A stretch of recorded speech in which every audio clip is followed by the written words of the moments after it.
Le marché chinois de la bière est saturé. Carlsberg, quatrième producteur mondial et propriétaire de la brasserie Chongqing, a récemment annoncé d'ici 2018 le licenciement de 2000 de ses employés dans le monde et la fermeture de plusieurs usines dans l'est de la Chine. Le marché de la bière a vu l'an dernier sa production diminuer en Chine pour la première fois depuis une décennie. Et ce déclin s'est confirmé cette année.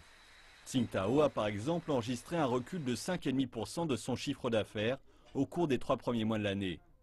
Même chose pour le groupe Yanjing, dont le recul est de 6,5%. Les principaux producteurs de bière cherchent à consolider leurs marges bénéficiaires en rachetant des petites sociétés. Le secteur de la bière a connu 80 fusions et acquisitions depuis 2001 en Chine, le nombre d'acteurs passant d'1 millier à 20. La consommation de bière dépend énormément de la restauration qui a besoin d'une gestion très localisée. Il n'est pas facile pour les producteurs de se développer à l'étranger ou dans d'autres régions. Ils doivent trouver de bons managers et distributeurs. L'un des principaux composants de la bière est le malt, que la Chine importe d'Europe. Le malt ne se conserve que 3 mois, et l'an dernier, son prix a augmenté de 40%. Plusieurs producteurs ont recours à des composants alternatifs qui vont dénaturer le goût de la bière.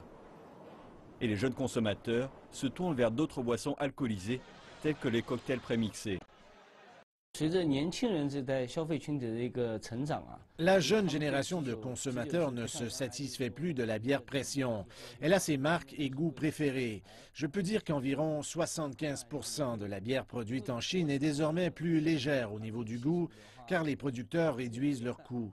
De nombreux producteurs font désormais des produits à peine au-dessus des normes.